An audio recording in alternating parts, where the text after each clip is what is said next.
I was 36 the morning my mother sent the text. My name is Claire Hammond, Senior Legal Counsel at Armitage Rothman, a multinational firm with more glass walls than people. At 8:12 a.m., I was reviewing due diligence disclosures for a cross-border investment deal. London was pressing for a final clause revision, and Tokyo had flagged a jurisdictional issue no one else seemed to grasp. It was the kind of quiet chaos I preferred. Calculations over confrontation, logic over noise. Then my phone lit up. The screen showed her name. The message was short, 15 words, flat in tone, stripped of preamble. I read it twice before putting the phone face down on the table. The room was still.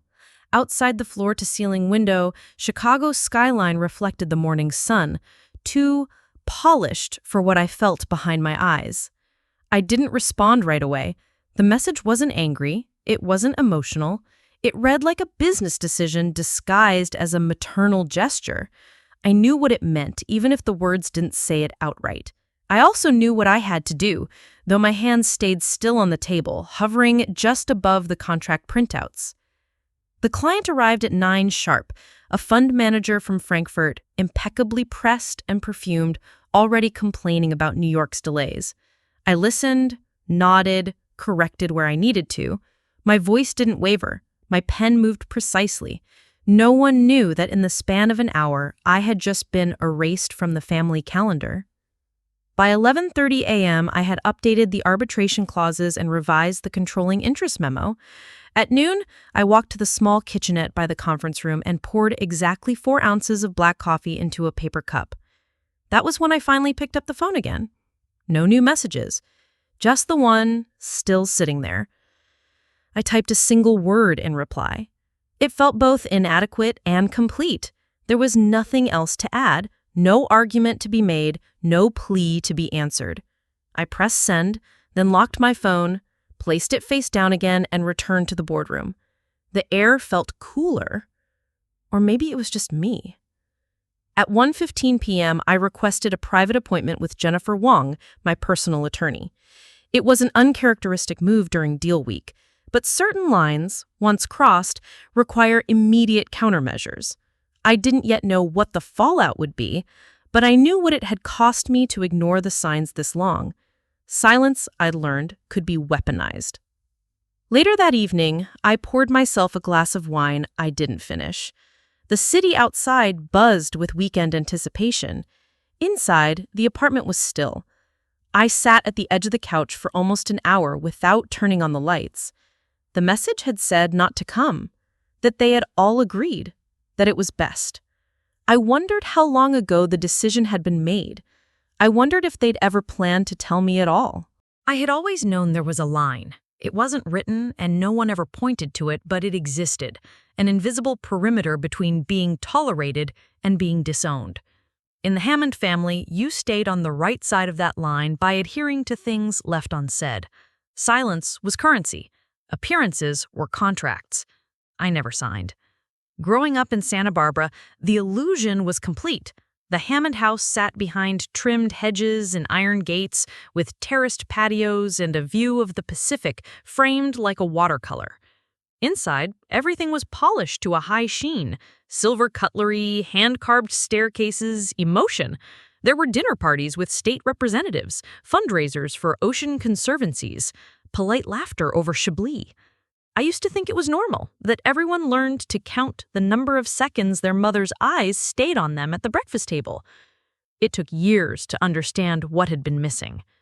My brother Brandon fit seamlessly into the framework, 3 years younger but always held up like the standard I failed to meet. He had the right demeanor, the right friends, the right ambitions.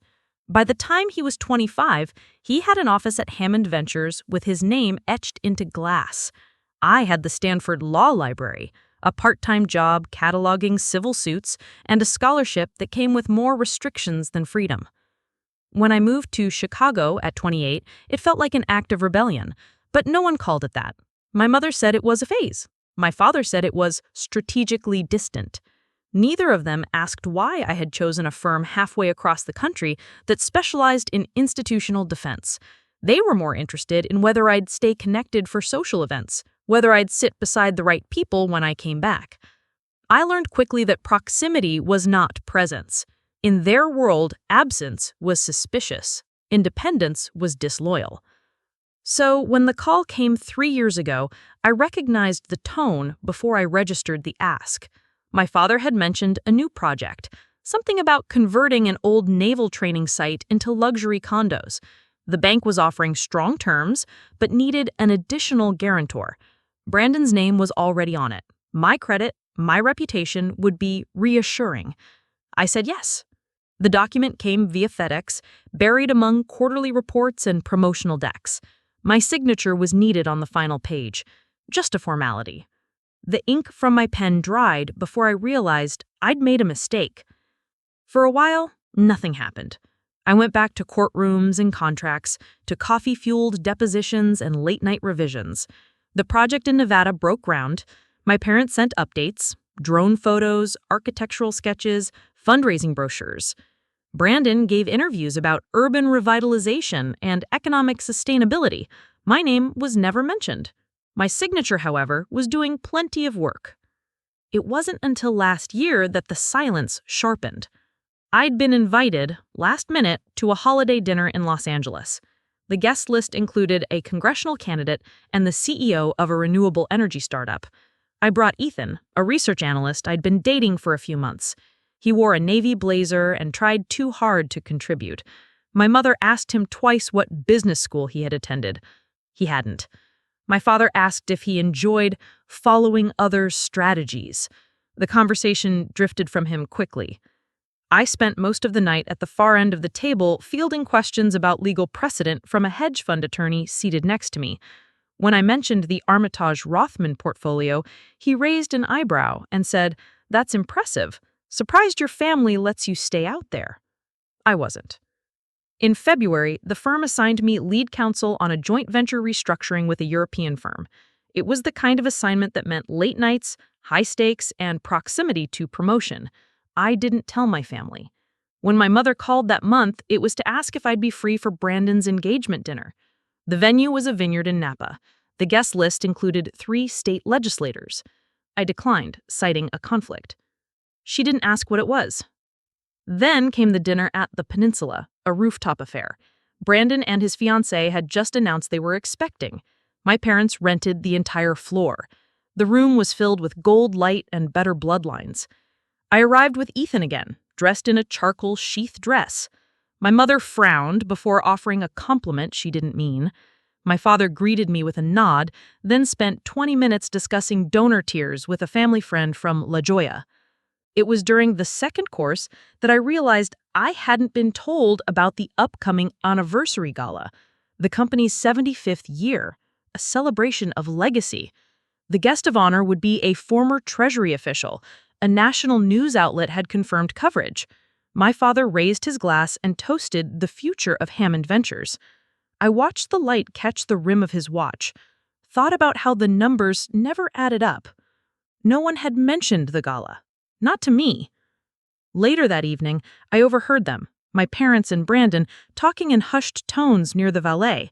The phrasing was precise. Something about managing impressions, protecting the brand, curating attendance. I wasn't listed. My presence, it seemed, wasn't useful.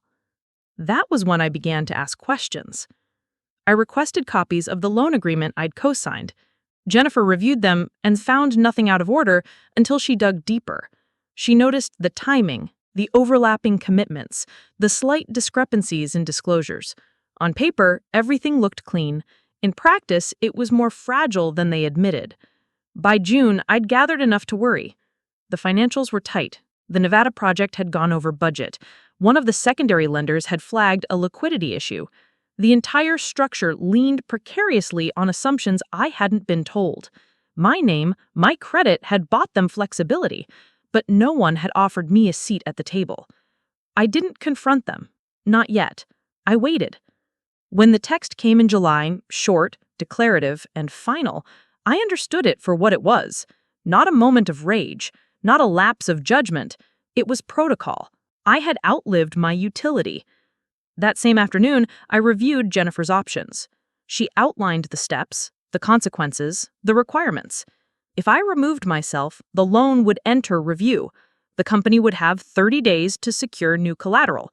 If they failed, the terms would trigger acceleration. It wouldn't destroy the business, but it would strain them. She asked if I was ready. I wasn't sure. I closed the folder, sat still, listened to the hum of the city rising up from the sidewalk. Everything felt sharp-edged. I hadn't spoken to my family in weeks. No one had followed up after the message.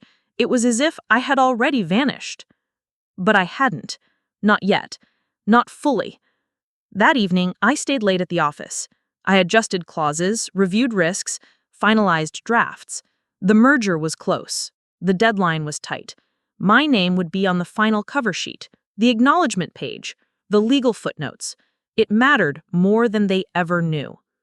When I finally left, the streets were quiet. The sky above the river had dimmed to violet.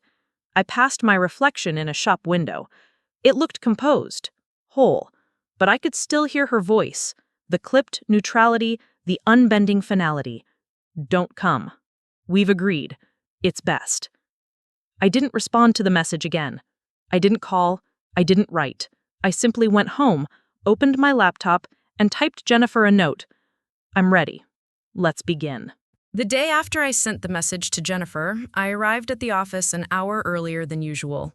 The city was still quiet, the streets damp from overnight rain, and the light hadn't yet reached its full clarity. I took the stairs instead of the elevator, 15 flights without stopping, pausing only when I reached the glass doors of our floor. The motion sensors turned on the hallway lights as I passed. No one else was there. In the stillness of the conference room, I laid out the Willis acquisition binder. Contracts, due diligence assessments, tax summaries, everything was in its place. I read each page again, slowly this time, not for legal inconsistencies, but for the discipline of focus. The deliberate act of review was something I had learned early. When the external world splintered, internal structure held. Colleagues began to arrive just after 8. Their footsteps echoed off marble, followed by the clicks of coffee lids, the muted rustle of tailored coats. I nodded when acknowledged, offered a brief greeting when necessary, but otherwise kept to myself. Meetings were scheduled back-to-back. I accepted every one of them. At 11:40 a.m., Brandon's name appeared on my phone. I let it ring. Then another call, my mother. I silenced it. The third came from a number I didn't recognize. I turned the phone over. No one said anything during lunch, though I knew they could sense something different. Perhaps it was the stillness in my body, or the precision in my answers, the measured silence between my words. I hadn't changed tone, I hadn't altered schedule, but the shift was there, in the way I occupied space, in the way I watched the clock. I had dinner that evening at a restaurant near the lake. I went alone. It wasn't unusual. I often preferred it. But this time I ordered a table by the window. I asked for the wine list. I sat with the menu open in front of me and barely touched the bread. The water outside rippled in long ribbons of steel blue. My reflection on the glass was nearly invisible, lost in the darkening skyline. There was a voicemail from my father when I got home. I didn't listen to it, not then. Instead, I went to the hallway closet and retrieved the file box I kept for personal records. Old contracts, leases, notarized letters. At the bottom was the original loan packet from Hammond Ventures, the one I had signed 3 years ago. I removed it, laid it flat on the kitchen counter, and examined the signature line. Then I opened a blank legal pad and wrote down dates, figures, 3 initials. At midnight, I turned off the lights and sat on the edge of the bed. I didn't cry. I didn't speak. I let the silence stay heavy. It had a shape now. Thick, deliberate, almost dignified. I didn't resent it. By the third day, the calls became more frequent. My voicemail inbox filled up. Some were angry, some pleading. I heard none of them. I made no declarations. I filed no complaints. But each unanswered ring pressed itself further into the hollow behind my ribs, reinforcing what I already knew. They were not calling out of concern. They were calling out of consequence. At the office, nothing faltered. I finalized client briefings, revised equity language, managed a partner's oversight without correction. My team thanked me twice that week for being unshakable under pressure. The phrase stuck in my head as I filed a motion on a completely unrelated matter. Unshakable. As if calm and absence were interchangeable. Jennifer called that Friday to confirm the forms had been received by the bank. It would take 48 hours to complete processing. I told her that was fine. The next day, I did my laundry in silence. I folded the towels precisely, by corners, into thirds. I ironed a blouse I hadn't worn in over a year and hung it facing left in the closet. At noon, I went for a walk without music. I let the traffic hum build around me without acknowledgement. I passed a bookstore I used to frequent and looked inside, but didn't go in. That evening, I reread 3 chapters of a legal ethics book I used to teach from. One section in particular, about fiduciary responsibility and misrepresentation of leverage. I made no notes. I turned down the corner of the page and closed the cover quietly. Sunday came without change. The weather was unremarkable, the lake still. I went to a cafe on Dearborn and ordered a tea I didn't finish. I skimmed a magazine. I checked my email. I opened a message from Brandon, subject line blank, and archived it without reading. My hands didn't tremble. They just hovered a little longer than usual before clicking. That night, Ethan came by with groceries. He talked about the week ahead, his tone easy, unbothered. I listened carefully. I responded when prompted. I helped dice vegetables and stir sauce. At one point, he looked at me and paused, but said nothing. I suspect he felt it, the stillness I carried like fabric, wrapped carefully, folded at the edges. On Monday morning, I wore the blouse I had ironed. I tied my hair back. I applied no mascara. I took the earlier train. At 7:45, I sat at my desk with my inbox open and a new document blinking, ready for edits. The sky outside was gray, diffused, with no break in the clouds. It reminded me of velvet pulled tight across glass. At 8:03, my phone rang. It was my father. I sent it to voicemail. At 8:14, the bank sent the confirmation. The removal was official. My signature had been withdrawn. My name no longer guaranteed their future. There was no announcement, no reaction, no drama. Just the quiet end of a line and the absence of pressure where once there had always been weight. At 9 a.m., I joined a meeting with International Counsel. I gave my report. I suggested language amendments. I made a joke about indemnity clauses that made the junior associate laugh. I nodded when thanked. I returned to my desk. At 10:26, another call. Unknown number. Declined. At 11:12, an email from Jennifer confirming the file had been archived. I marked it unread. At noon, I went downstairs to the cafe in our building and ordered a salad. The cashier said she liked my earrings. I smiled and thanked her. I added pepper to my dressing and took the elevator back up alone. The rest of the day passed without disruption. No one came to my office. No one raised their voice. The silence was maintained, but I could feel it changing, shifting, gathering into something heavier. Not yet audible, but forming shape. By 5, my desk was clear, my inbox empty, my phone still. I packed my bag, buttoned my coat, and walked out into the evening. Outside, the air had cooled. A single street lamp flickered near the edge of the crosswalk. Somewhere far off, a siren faded beneath the hum of traffic. I didn't pause. I didn't look back. Whatever came next, I was already walking toward it. It began with missed calls. A few at first, scattered through the morning like static on a quiet frequency. Then they came in clusters, vibrating against the desk in relentless sequence. I silenced the phone before the 3rd hour passed. By noon, the screen showed 28 missed calls, most from numbers I hadn't saved, others I knew too well. Voicemails trickled in, some truncated by strained voices, others clipped, composed, each word delivered with the precision of someone trying not to shout. I didn't listen. I watched the icons accumulate like dust on glass. My inbox followed suit. Messages marked urgent, flagged in red, some long, others single-sentence fragments typed in haste. The patterns were always the same, escalation wrapped in entitlement. Around me, the office moved undisturbed. Emails were exchanged, contract drafts passed hand to hand. My assistant knocked to deliver the revised arbitration notes. A partner sent a document for final review. I replied on time. I signed where necessary. No one noticed anything different, and I offered no invitation to look closer. At 2:46 p.m., my colleague Alicia stopped by, uncertain in her posture. She spoke in a measured tone, informing me that 2 visitors were waiting at reception. She described them: older, impatient, insistent. I didn't need names. I told her what to tell security. No meetings scheduled, no appointments logged. Escort them out. 20 minutes later, Alicia returned. There was a trace of color in her cheeks, like windburn. She described the scene without embellishment. Raised voices, a refusal to leave, one of them demanding to speak to the managing partner. Security intervened. She kept her phrasing careful, professional. I thanked her, returned to my desk, and resumed annotating a merger clause. The next call came at 3:10 p.m. This time it was James Caldwell, one of the senior partners. I was summoned to his office, a neutral invitation on the surface. He greeted me with a nod, gestured to the seat across from his, and closed the door behind me. The room was paneled in walnut, the windows overlooking the river. He spoke in measured tones, referencing a call he had received from my father, the urgency implied rather than stated. He asked if everything was all right. I told him there was no disruption to my professional obligations. He asked if I intended to attend the upcoming family gathering, as my father seemed under the impression I would. I informed him that would not be the case. He watched me for a moment longer than necessary, then nodded again. He said my work on the Willis file had been exemplary.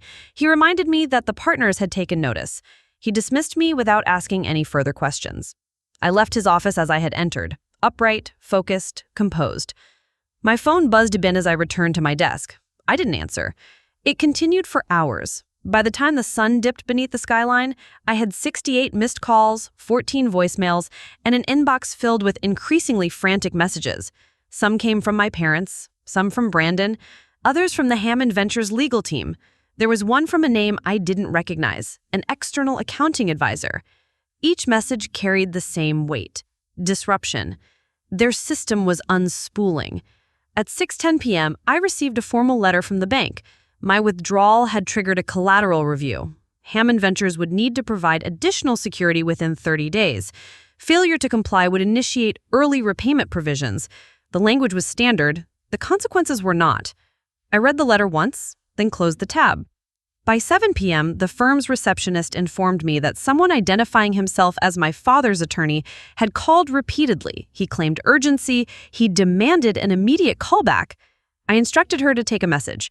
When she hesitated, I reminded her we prioritize client work. I continued editing a securities brief until nearly 9.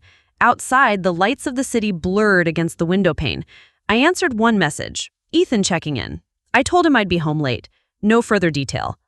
At 9:46 p.m., I stood from my desk, gathered my things, and left the building. The air had cooled. The sidewalk glistened faintly from an earlier drizzle. My coat clung close to my skin. I walked 3 blocks in silence, declining 3 more calls as I moved. The next morning, I arrived early again. The phone was already lit with notifications. I turned it face down. Alicia knocked shortly after 10. There were 2 more visitors. Same description, same request. I declined again. Security was notified. This time, they didn't leave quietly. Alicia said my father had demanded an emergency board meeting, that he referenced board seats and reputational damage. She looked uncertain when she told me this, but I saw no reason to comment. By early afternoon, the managing partner called me in once more. He seemed amused, if only mildly. He reiterated his support, emphasized the firm's focus on performance. I assured him there was no interference. He confirmed the Willis deal remained our top priority. I agreed. The calls resumed before I had even returned to my chair. At 4:38 p.m., I picked up, not because I needed to, but because I decided the silence had served its purpose. Brandon's voice was terse. He launched into the damage, the bank's demands, the rushed liquidations, the panic behind closed doors. I listened without interruption. He referenced legacy. He referenced obligation. He asked why I had done this.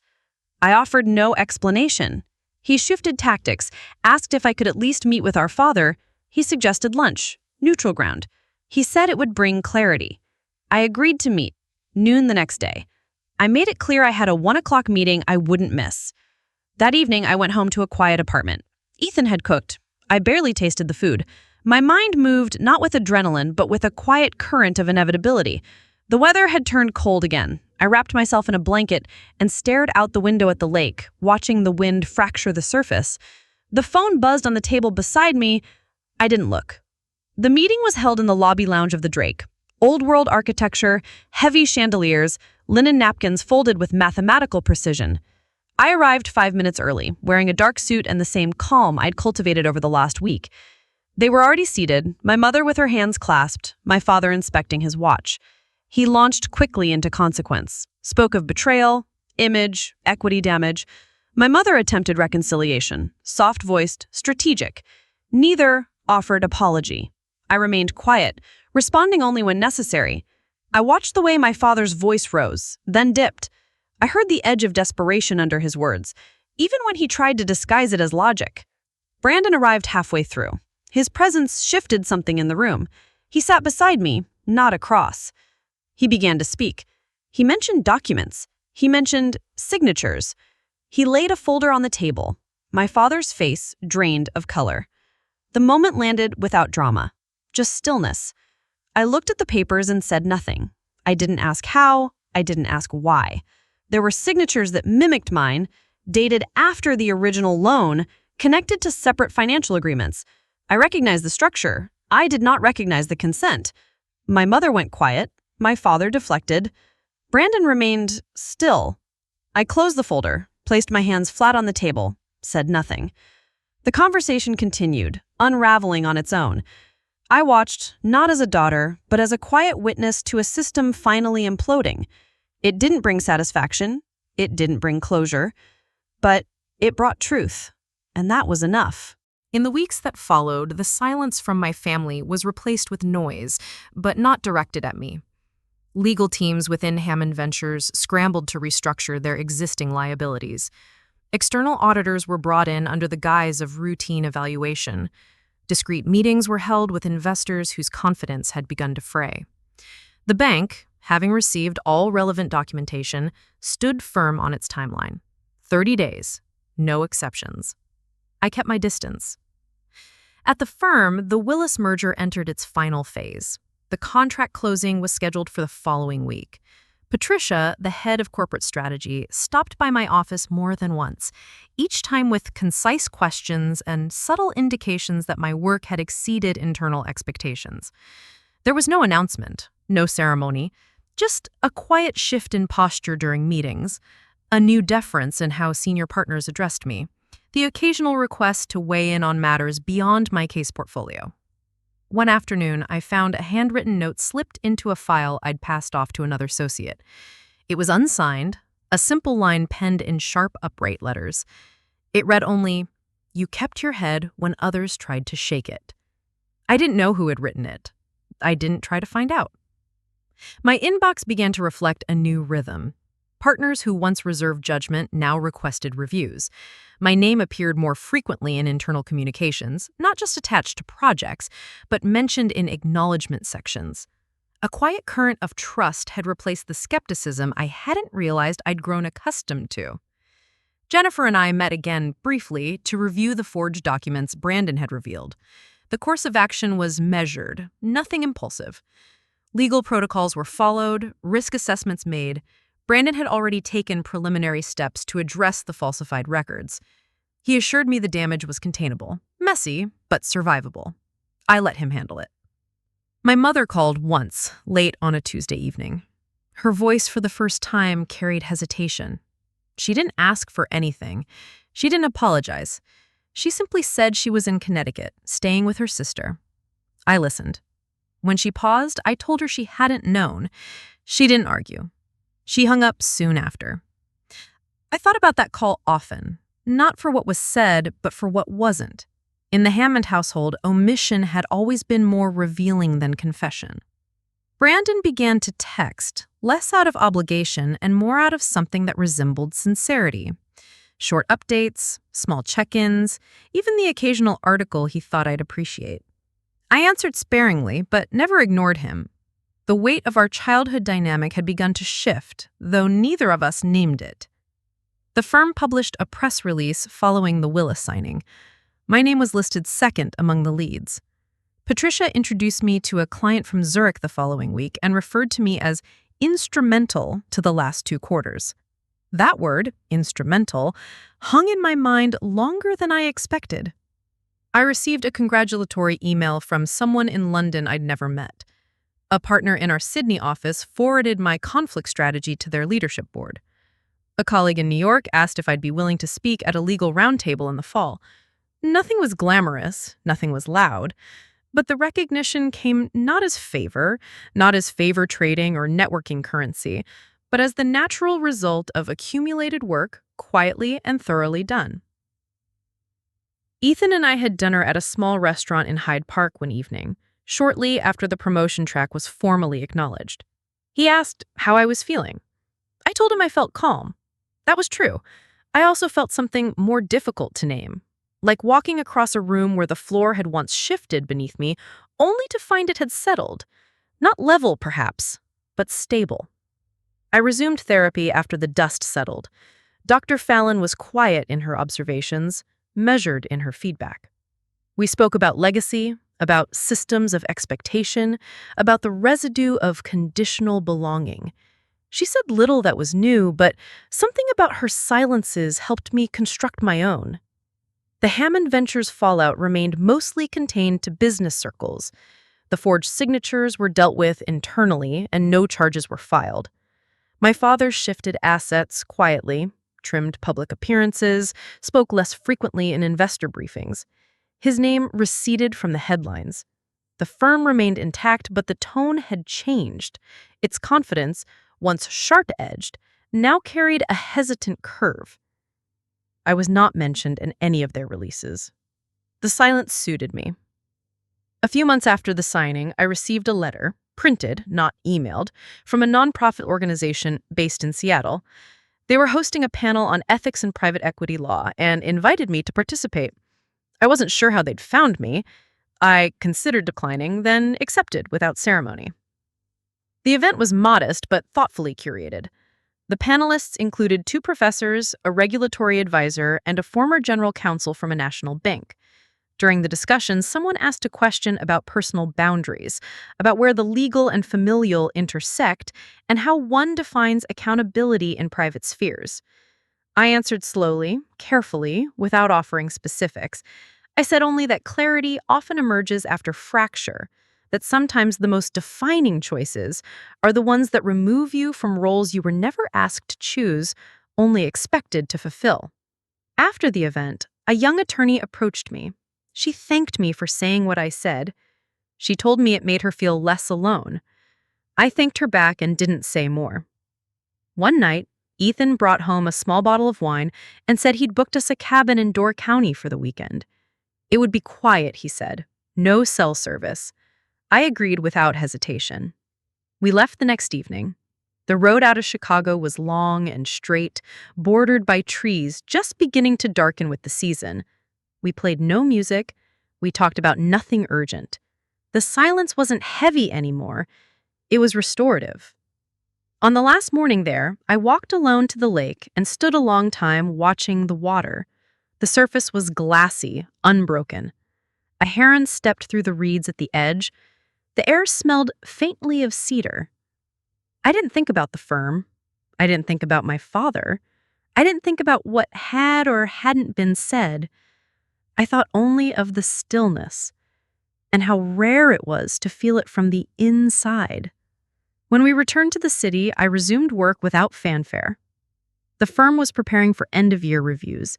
My name was listed among the candidates for early partner track.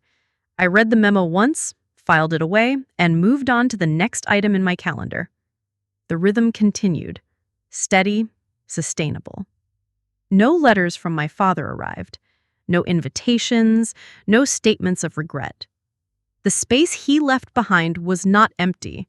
It was full of new names, new responsibilities, new clarity. And it was enough. 6 months after the meeting at the Drake, I received an invitation printed on heavy cardstock, the kind that implied formality without announcing it. It came from the University of Chicago Law School, my alma mater, inviting me to speak on a panel titled Professional Integrity in Complex Environments. The letter was brief but warm, signed by a professor I hadn't seen in years. There was no mention of my recent history, no reference to what had unraveled in my personal life. But the timing was unmistakable. Someone, somewhere, had noticed. I accepted without hesitation. The event was held in early spring, the kind of afternoon when the lake breeze was still cold, but the sun had returned. The panel was part of an alumni series aimed at current students, and the room was filled with a mix of faculty, partners from local firms, and students in clean suits and guarded ambition. I recognized versions of myself among them, earnest, precise, hungry for direction. The moderator asked about leadership, accountability, and navigating family ties in professional contexts. I answered plainly, without embellishment. I spoke of boundaries, of unspoken expectations, of the quiet power in refusing roles that had been assigned without consent. I did not name names. I did not recount events. But the message was clear enough to those who had ever found themselves caught between duty and identity. After the panel, a small group of students lingered to ask questions. One young woman waited until the end, then stepped forward to thank me. She said she'd struggled with similar dynamics, though in different form. She hadn't realized until recently that she was allowed to say no to them. Her voice didn't tremble, but her hands were clasped tightly at her sides. I listened. I nodded. I told her what I had learned too late, that dignity does not require permission, and that distance is sometimes the most honest expression of love. She exhaled then, just slightly, and I saw the tension shift. Later that evening, I walked home instead of taking a cab. The air was cool, and the streets were alive with the quiet chaos of weekend preparation. Restaurant windows glowing, the city just beginning to exhale its weekday breath. My heels clicked against the sidewalk in rhythm. I passed a storefront with mirrored glass and caught my reflection in the glow of passing traffic. There was nothing striking about it, no transformation visible to the casual eye, but something had settled in the way I held my shoulders, in the pace of my steps. I didn't look away. At home, I found a small box on the kitchen counter. Ethan had left it with a note. 2 lines, written in his usual spare hand. Inside was a simple silver pen, engraved with my initials. I didn't need to ask why. I placed it carefully in the drawer where I kept personal artifacts, alongside letters, awards, and a signed card from my first client win. Things I hadn't always believed belonged to me. Work continued with its usual cadence.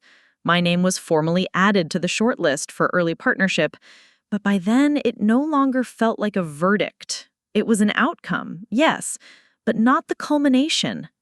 What mattered more was the feeling that I had reclaimed authorship, not just of my role in the firm, but of my presence in the world I had built beyond it.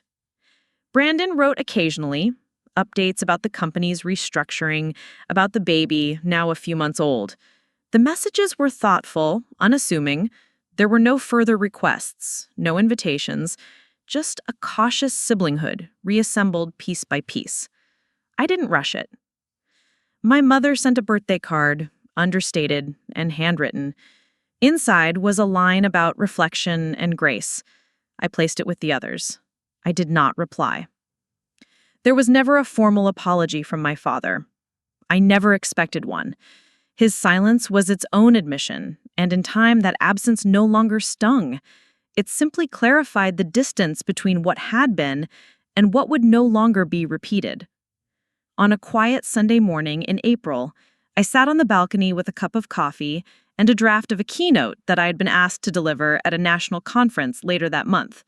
The topic was strategic courage. I read the outline slowly, considered the framing. I realized I didn't need to change much. The story, as it stood, had its own weight, not because it had been dramatic, but because it had been deliberate. Across the table, Ethan read a book with the kind of focus that made the world feel still. A breeze moved the pages of my notes. The sun slid into place across my shoulders. I thought about how long it had taken to arrive at this kind of quiet, not silence imposed, but stillness earned. In the margin of my outline, I scribbled a line I hadn't prepared. Sometimes justice arrives not with noise, but with clarity.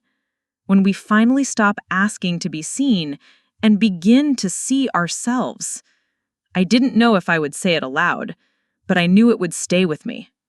Sometimes the hardest battles are the quietest ones, the ones fought in boardrooms and phone calls, in moments of silence rather than confrontation. It's not always about proving someone wrong or winning a dramatic showdown. Sometimes it's simply about stepping out of a role that was never truly yours and choosing to define yourself on your own terms. For a long time, I believed that acceptance had to be earned, that loyalty meant silence and strength meant endurance.